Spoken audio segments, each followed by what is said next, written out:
بسم اللہ الرحمن الرحیم۔ مشکل و مصیبت کی دعا۔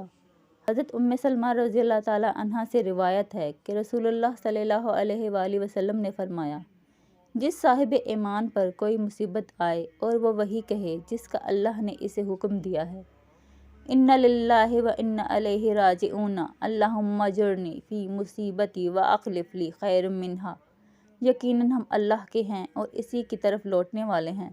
اے اللہ، مجھے میری مصیبت پر اجر دے اور مجھے اس سے بہتر بدل عطا فرما۔